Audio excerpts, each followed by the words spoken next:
She was chained in the rain, abandoned like she didn't matter.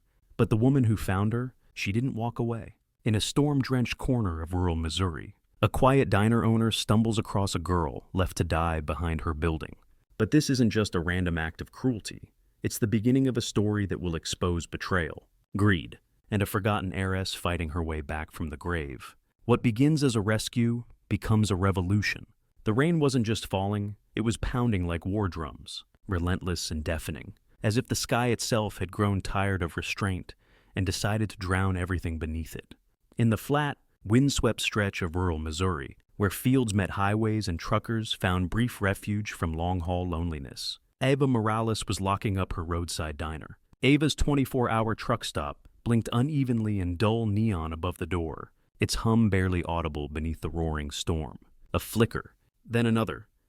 The last customer had left an hour ago. The coffee pots were rinsed, the griddle wiped down, and the radio, which had been playing soft classic rock all night, was now silent. Ava pulled on her waterproof jacket, the kind she'd worn during her EMT days, and stepped out into the downpour. Water hit her face like needles. The wind snatched her breath as she rounded the side of the diner toward the old generator. That was when she heard it, a sound so faint, it almost didn't register. Help. Please. Ava stopped mid-step. Her pulse quickened. She turned her head, scanning the alley between the diner and the woodshed. Another gust of wind. Then again, clearer this time. Please, someone. It wasn't a cat. It wasn't the storm playing tricks. It was a voice, human, weak, terrified. She pulled a small flashlight from her coat pocket, the beam slicing through sheets of rain. Her boots splashed through shallow puddles as she followed the sound, weaving past the dented trash bins and stacks of wooden pallets. And then she saw a girl, young, soaking wet, chained to the fence. The sight punched the air from Eva's lungs. The girl couldn't have been more than 20. She was slumped against a rusted chain-link fence, her limbs curled in unnatural angles, soaked hair plastered to her face. Her clothes were torn, clinging to her skin like wet newspaper. A heavy chain was looped cruelly around her waist and wrists, the padlock cutting into the flesh just above her hip. Her bare feet rested in a puddle, blue from cold. Her eyes met Eva's hollow, haunted, pleading, "Don't go," she whispered, her voice cracking like dry leaves. "They said they'd come back. Please, don't leave me here." Ava's flashlight slipped in her grip for a second as she knelt slowly to her level. Her brain kicked into paramedic mode hypothermia. Bruising, possible fractures, trauma-induced shock. But first, the chain. "I'm not going anywhere," Ava said softly, the warmth in her voice almost shocking against the chill of the night. "I've got you now." The girl recoiled instinctively when Ava reached toward the lock. Ava held still. "I need to cut this off. You're safe with me, I promise."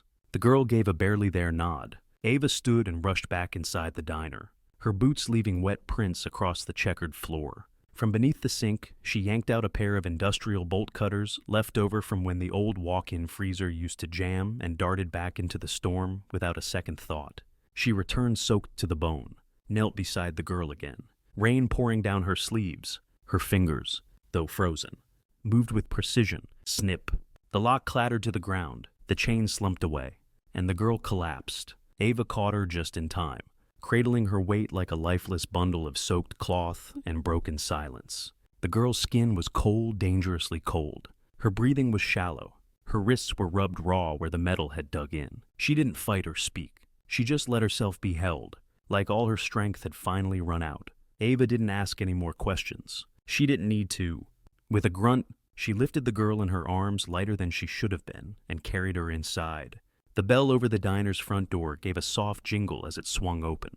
Inside, the light was warm, almost golden, casting long shadows against the rain-blurred windows. Ava set her down gently on the vinyl bench seat in the corner booth, grabbed a wool blanket from the storage closet, and began drying her with the cleanest towel she could find. "You're okay now," she whispered, not knowing yet how wrong or right she would be.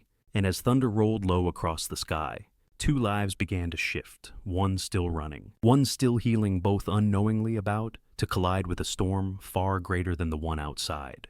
The diner smelled faintly of old coffee and frying oil, the scent clinging to every corner like memory. Rain slapped against the windows in rhythmic pulses, streaking the glass with trails of silver. Inside, the storm was just a background hum outside, It was chaos. Ava moved quickly, placing a small space heater beneath the table and wrapping a second blanket around the trembling girl. Her skin was still ice cold, her soaked clothes clinging to her body like a second skin. Ava gently peeled off the outer layers and handed her a dry t-shirt from the back closet, the kind truckers forgot and she never had the heart to throw away. The girl changed slowly, her fingers stiff with cold and pain. She sat hunched in the booth, wrapped like a ghost in too much fabric, eyes darting to every sound the building made.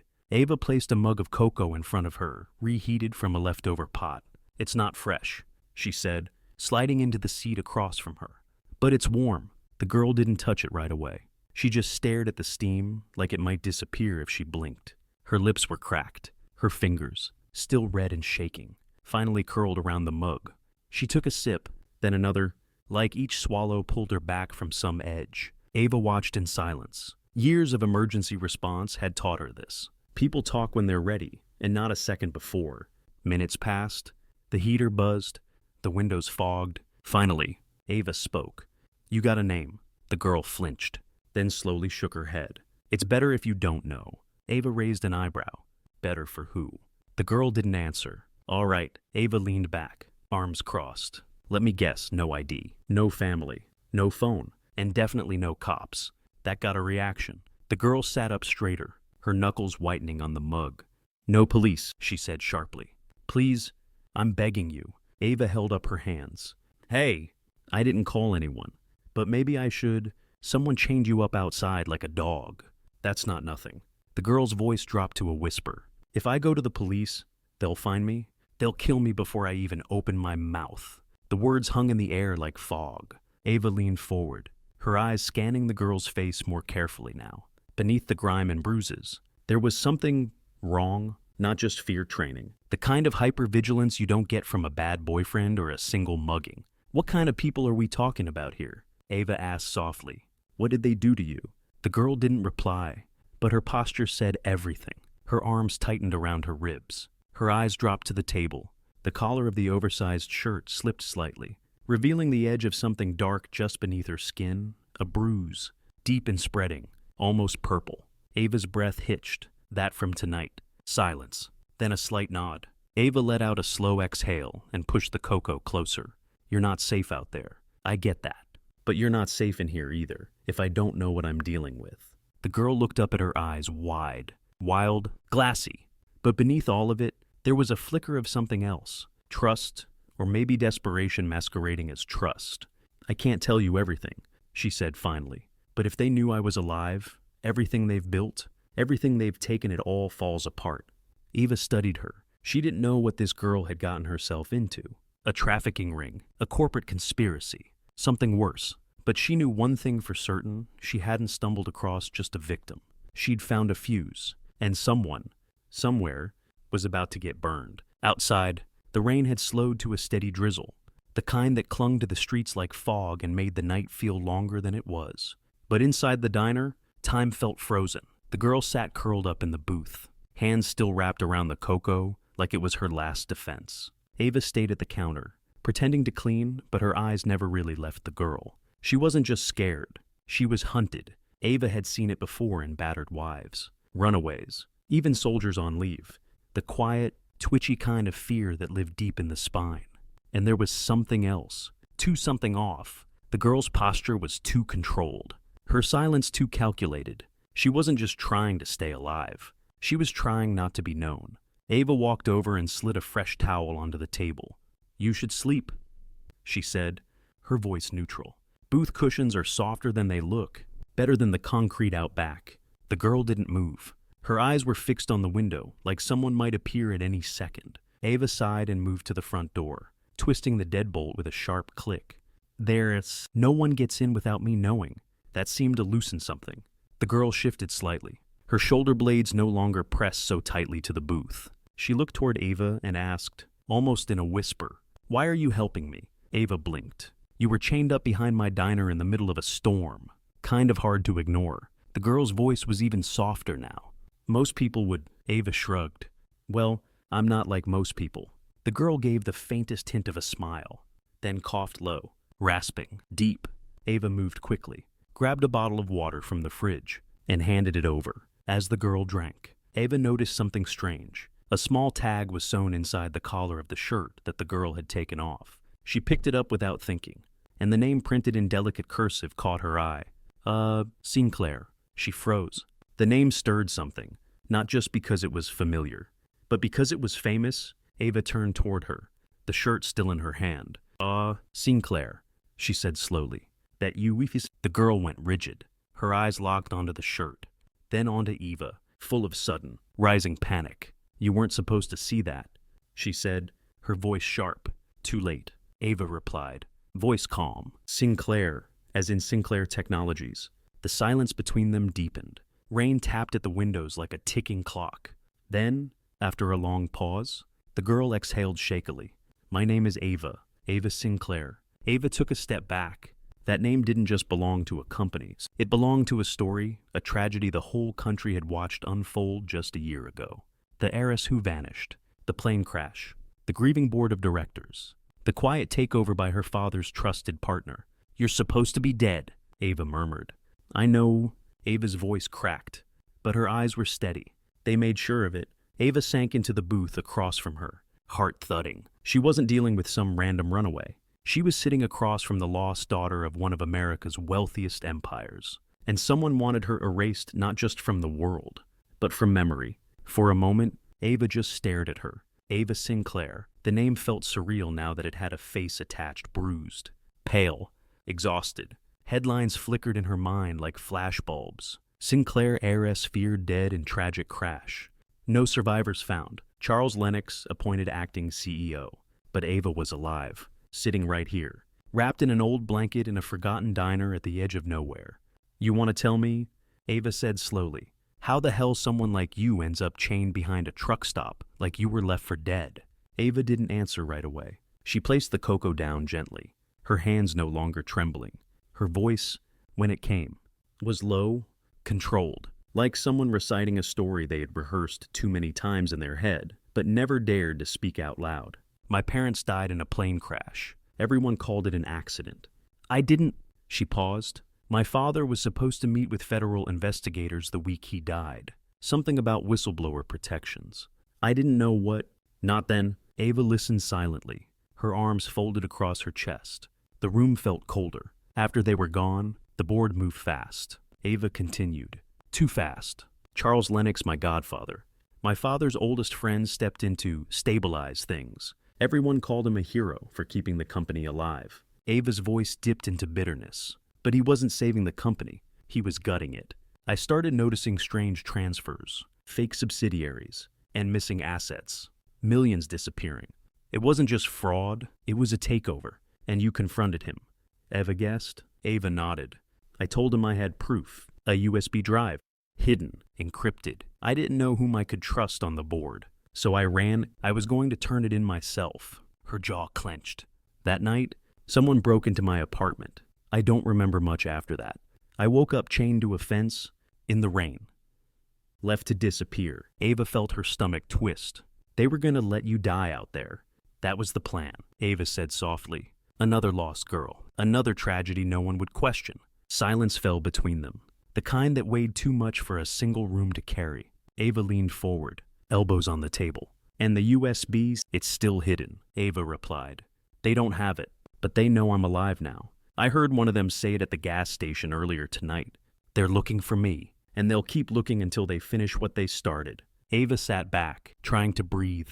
The woman in front of her wasn't just running from something dangerous. She was a walking secret that could bring down one of the most powerful tech giants in the country. And now Ava had a choice. She could throw the girl back to the wolves and walk away with her diner, her quiet life, her safety intact. Or she could stay.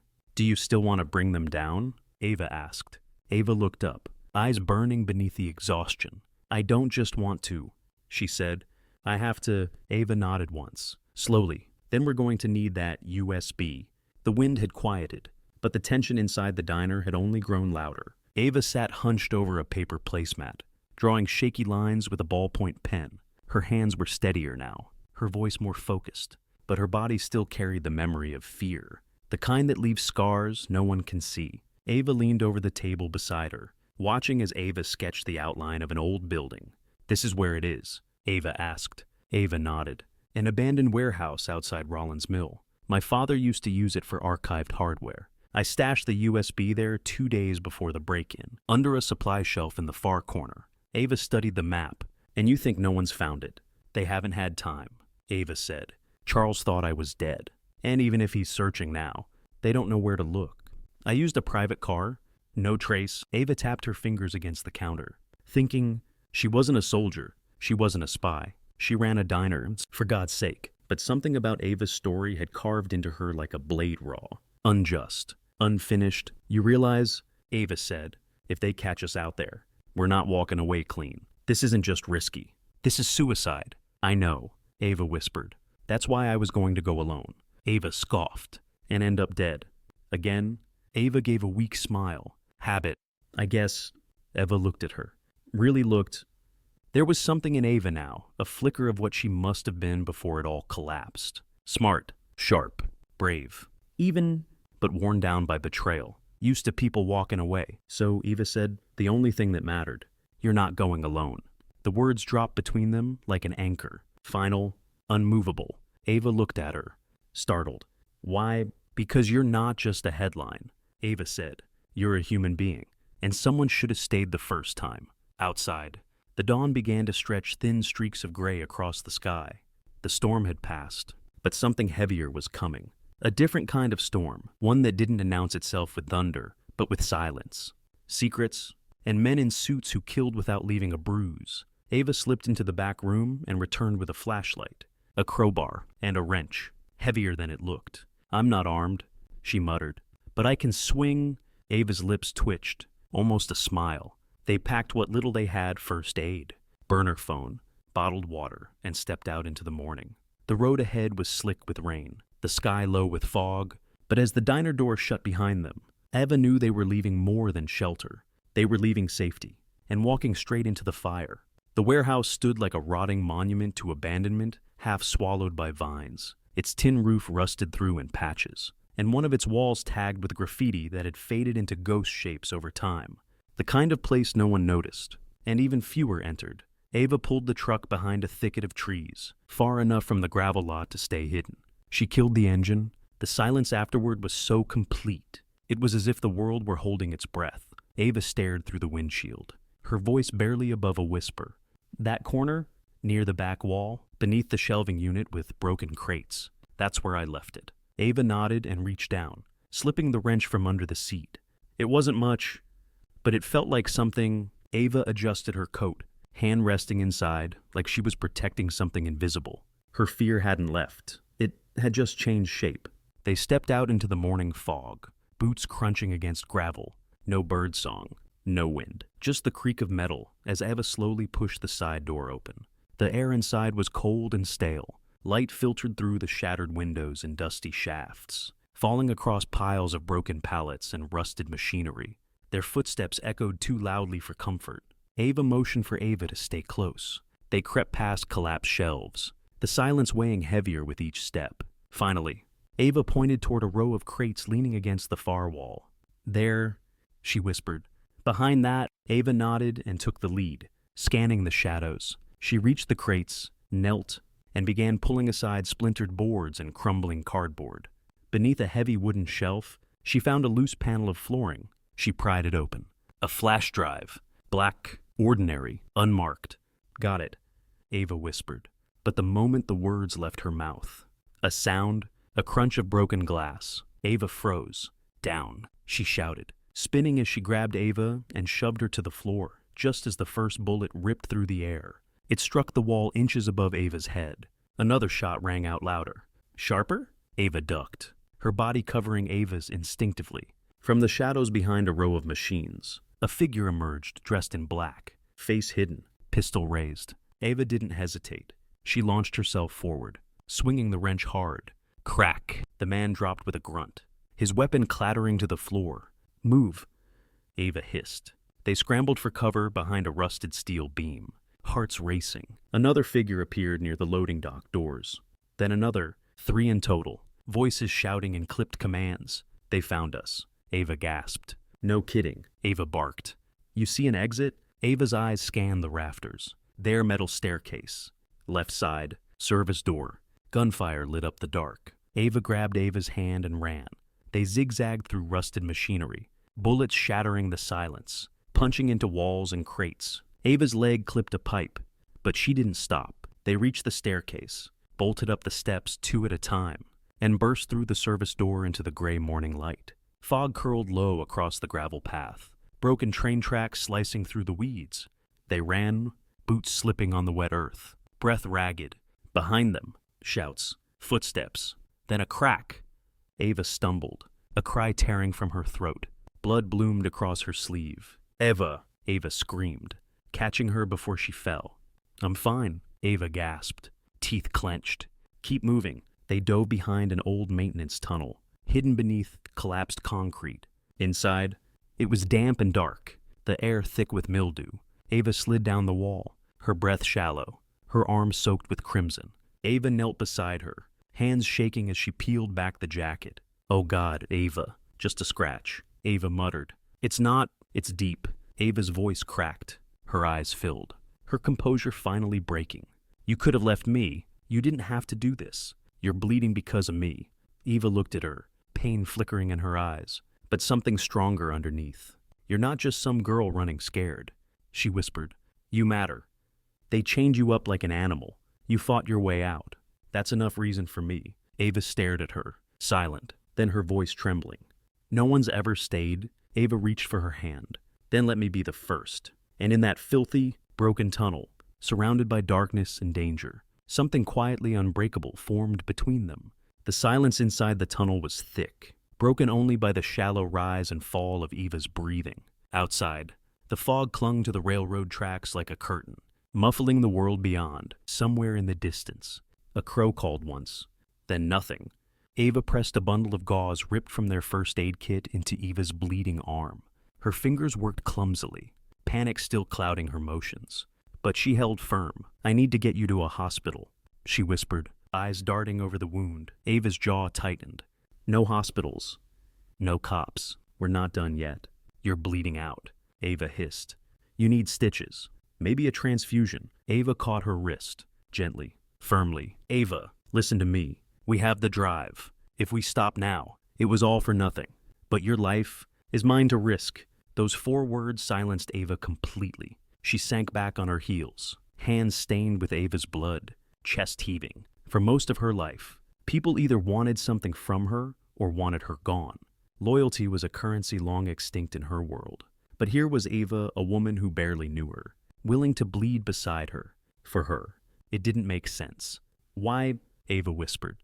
"Why are you doing this?" Ava gave a weak smile. "Because somewhere along the line, people started deciding who was worth saving and who wasn't. I got tired of watching the wrong people walk away clean."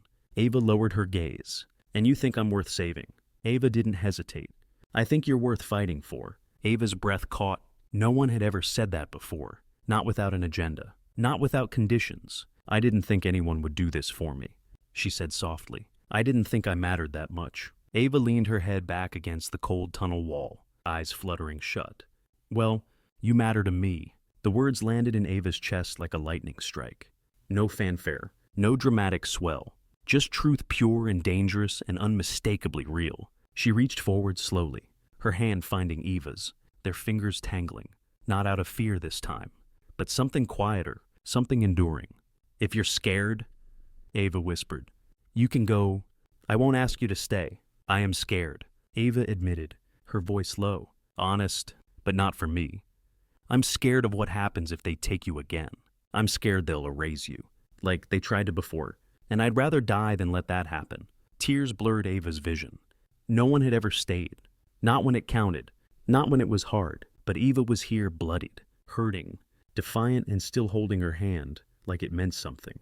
And maybe it did. Ava leaned forward, forehead resting against Ava's, the heat of their shared breath anchoring them to the moment. "No one's ever fought for me," she whispered. "Then let me be the first." In the silence that followed, something shifted between them. Not just trust, not just survival, but choice.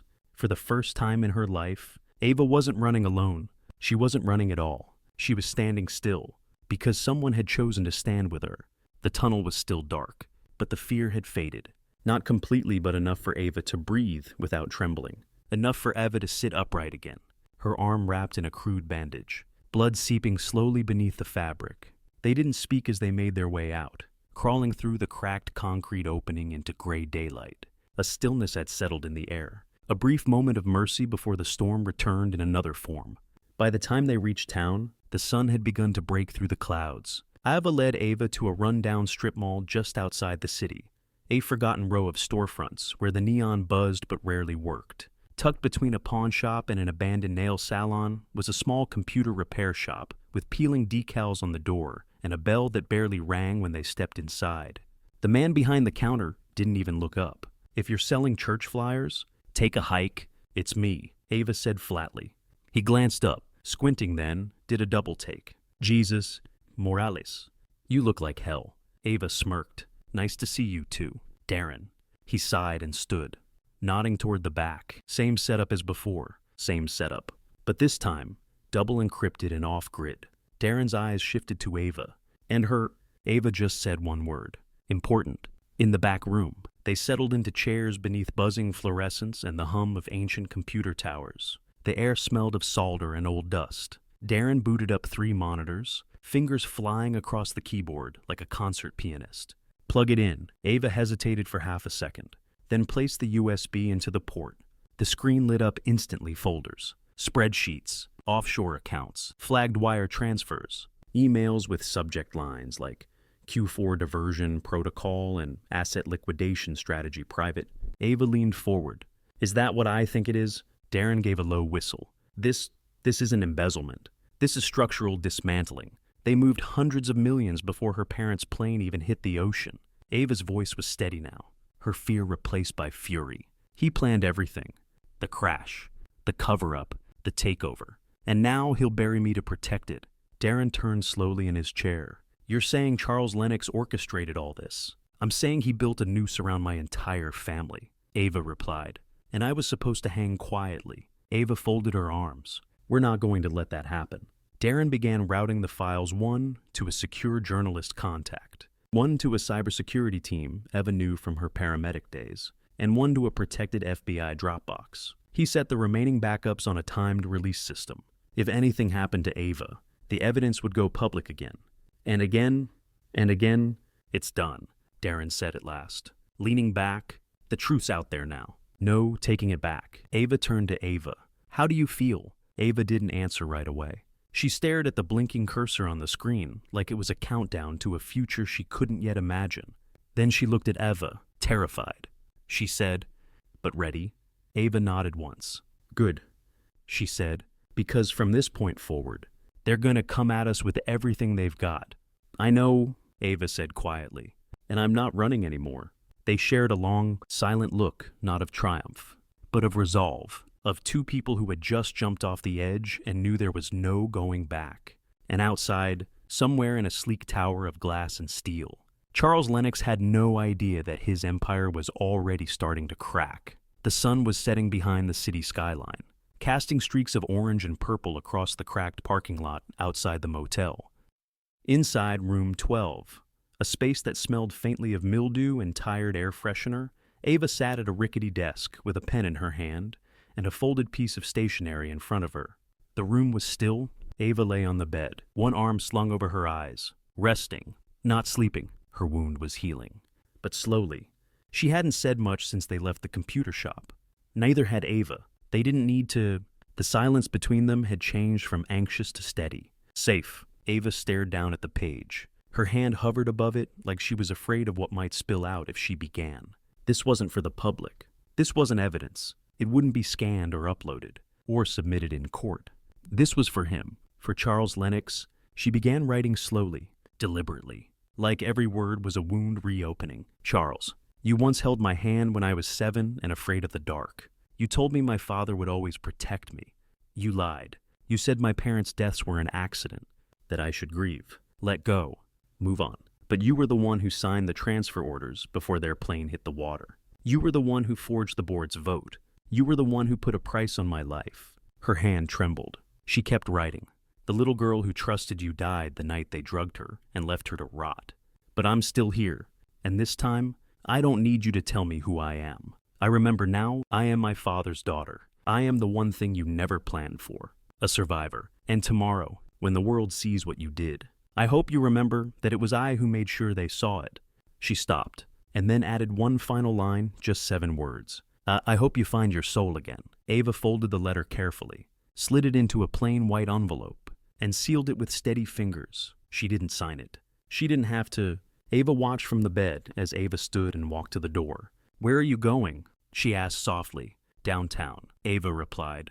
"To his office." Ava's brows drew together. "That's a risk."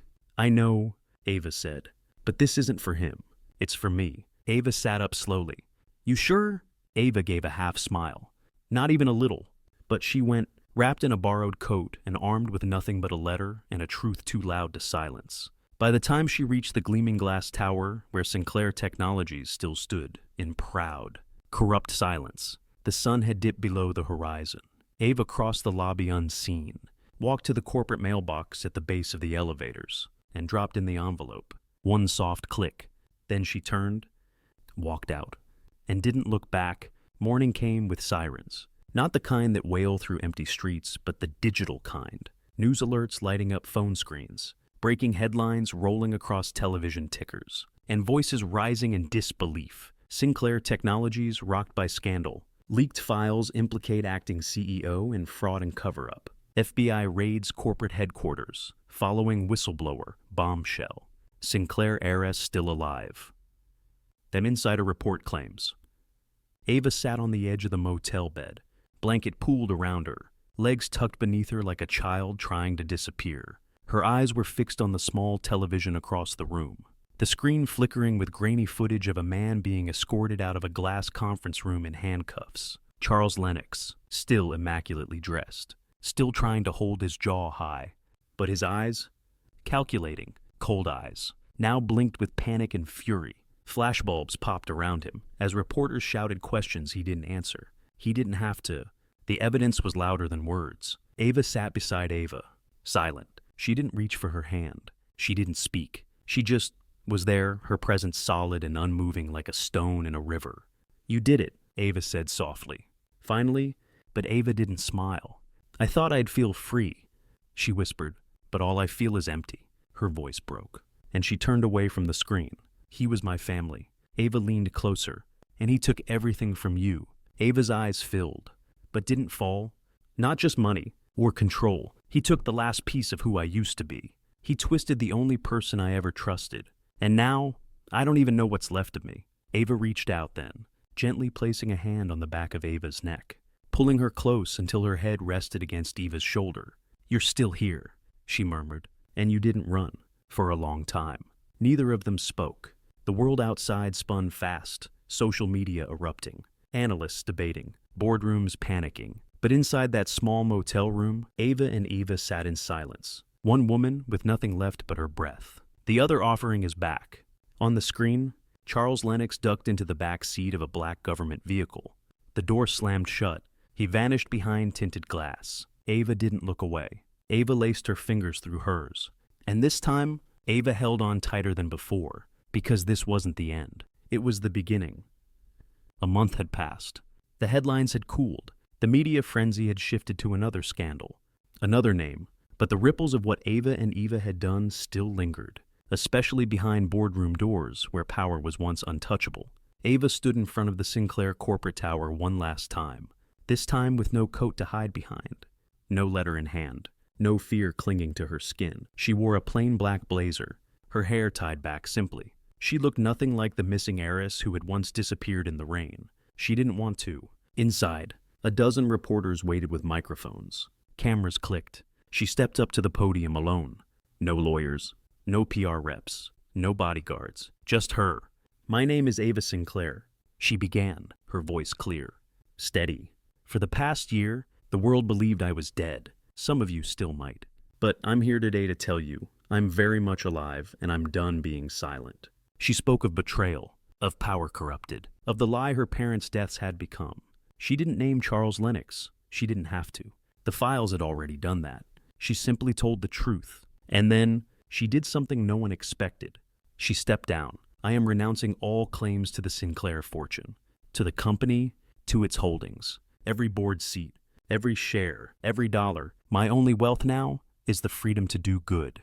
Gasps rippled through the crowd. Phones were raised. Shutters clicked in a frenzy. But Ava didn't flinch. She turned and walked away, leaving behind the empire her parents built, the lies others tried to bury her with, and the name that had become both shield and shackle. By that afternoon, she was no longer Ava Sinclair, the billionaire heiress. She was just Ava, and she belonged to no one. End of story. Later that evening, she stood outside a modest brick building nestled between a used bookstore and a hardware shop. There was no security gate, no valet, just a wooden sign above the entrance that read, "Second Start Community Center." Inside, the hum of life replaced the silence she'd grown used to. Laughter from the workshop room, the quiet scribble of pens on intake forms. Someone is boiling tea in a kitchenette, and Eva standing at the far end of the hall, sleeves rolled up, grease on her hands, teaching 3 teenage boys how to fix a motorbike. She looked up as Ava entered. Her smile was the kind Ava never saw in boardrooms genuine. Tired, warm, Ava crossed the room, her heels clicking softly against the old tile. She didn't say anything at first. She just stood there, breathing in the scent of engine oil, hand sanitizer, and something else she couldn't quite name. Maybe peace. Ava handed her a folder, 5 new intakes, all women, 2 with kids. One's been living out of her car for weeks. Ava took the folder, flipped through the pages, and nodded. "I'll help them." Ava paused. "You sure about all this?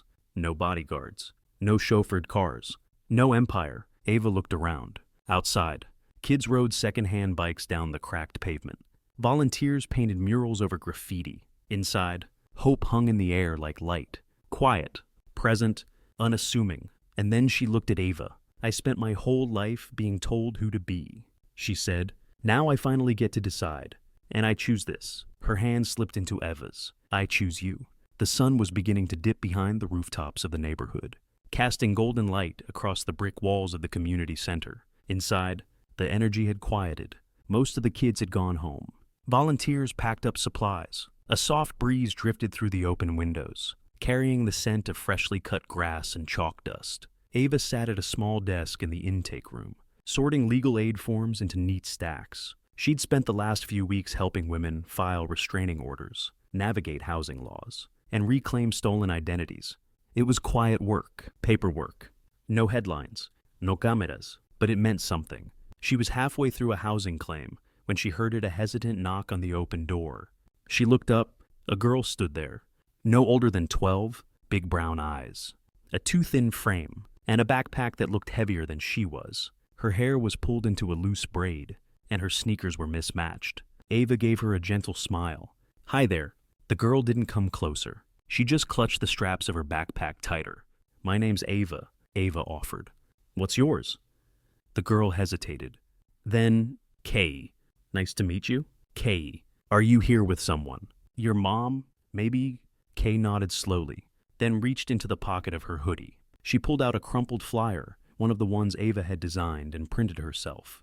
It was cheap, black and white, with bold letters. "Need a way out.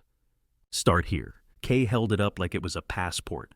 "My mom saw this," she whispered. "She said we had to go. She said it was our only chance." Ava's breath caught. "She's in the waiting room," Kay continued. Someone gave her a cup of tea. "She's really tired."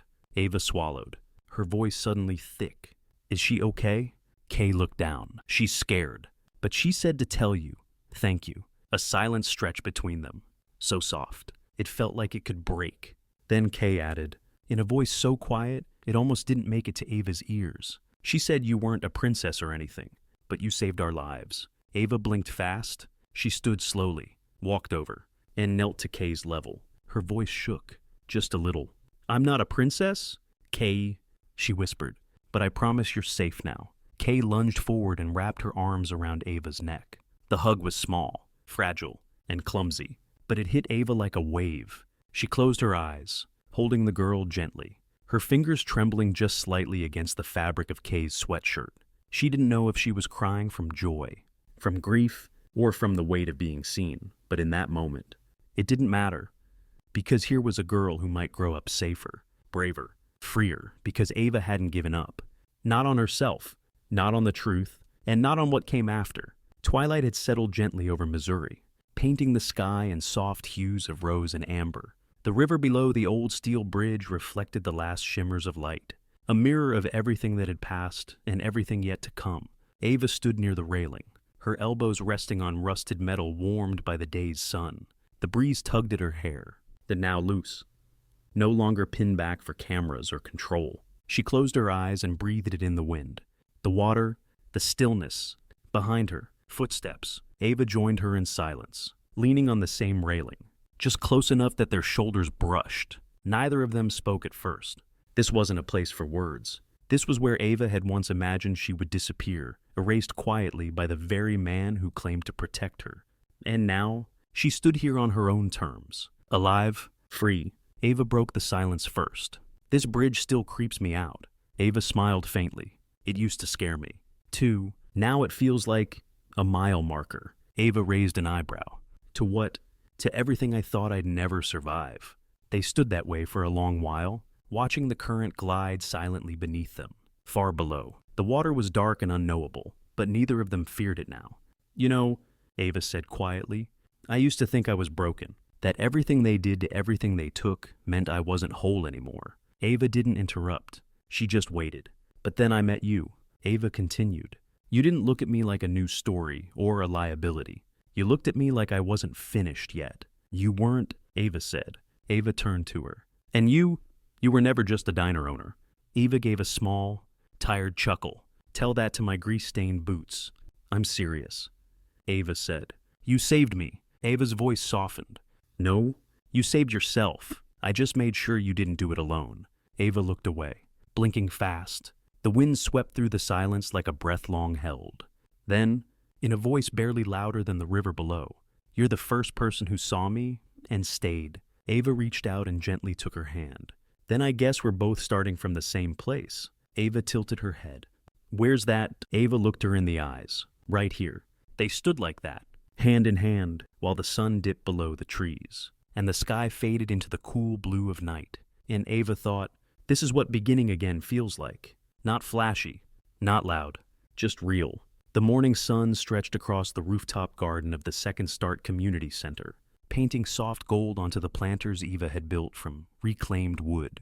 Basil, tomatoes, even a stubborn little lavender bush, nothing fancy, but everything thriving in ways that felt earned. Ava crouched beside a raised bed, her hands deep in soil. She wore a flannel shirt with the sleeves rolled up and jeans that still had paint on the knees from helping the kids redecorate the reading corner last weekend. Her hair was pulled into a loose bun, but a few strands kept slipping free. She didn't mind. Ava stepped outside, wiping her hands on a rag, her boots muddy and her face tired but content. You're up early. I couldn't sleep, Ava replied, brushing dirt off her palms. Too many thoughts. Ava smirked. World-ending thoughts or tomato-watering thoughts. Ava tilted her head thoughtfully. A bit of both. They shared a quiet laugh. Ava stood, brushing off her jeans, and walked to the edge of the rooftop, where a group of kids below rode bikes across cracked pavement. One of the girls, Kay, waved up at her, grinning like it was the best day of her life. Ava waved back. Ava joined her at the railing. Do you ever miss it? What? The empire? The power? The name? Ava paused. She thought of the penthouse, the wine tastings, the press conferences, the elevator rides where no one made eye contact. The way people said her name was like it was a currency.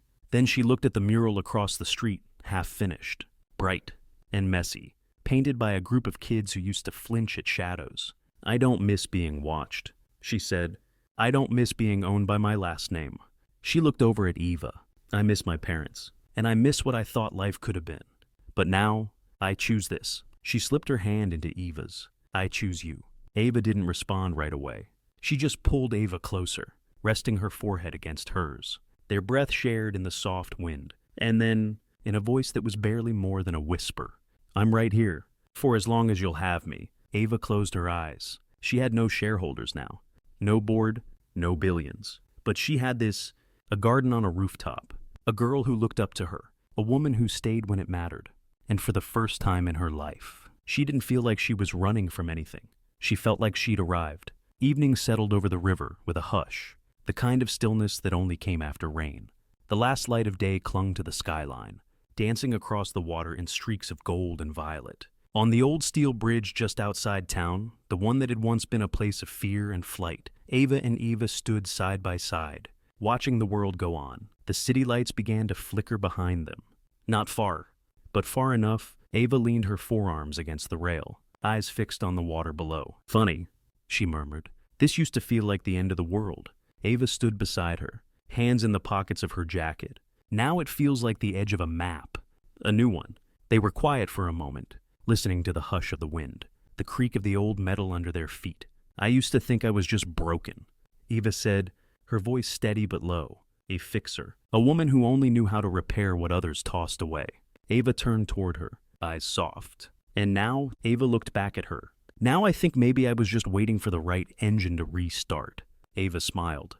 "You weren't broken, Eva, just unclaimed." Ava chuckled softly. "You always did have a way with words." "And you," Ava said, "you were supposed to be unreachable. Sinclair royalty. Untouchable." She stepped closer, reached out, brushing her fingers against Eva's. "But the truth is," she whispered, "you were the first person who ever saw me. Not the name, not the scandal, just me." They faced each other then, shadows softening in the dusk. Ava took Ava's hands, calloused fingers, and quiet strength. "I'm not going anywhere," she said. "You can't promise that," Ava replied, her voice trembling just slightly. "We don't know what's ahead." "No," Ava said, "but I know this, whatever comes next. We'll face it together." And Ava leaned in, not out of desperation. Not because she needed saving, but because she had finally chosen to stay. Their kiss was slow, reverent, not the beginning of a fairy tale, but the middle of something earned. When they pulled back, Ava smiled, her forehead resting against Ava's. "We don't need much," she whispered. Ava nodded. "Just this, just us," Ava echoed. And behind them, the river flowed on steady, strong like the love that had risen from the wreckage, quiet and unshakable. Not perfect, not easy, but real, and for them, that was enough. In a world where power silences the weak, two women dared to speak louder together, not because they were perfect, but because they chose to stay, to fight, and to believe that love, truth, and second chances are still worth everything. Tell us in the comments which moment hit you the hardest. And if you believe in the power of stories that heal and reveal, don't forget to share, and subscribe. This is Flow Stories, where every story is a journey home.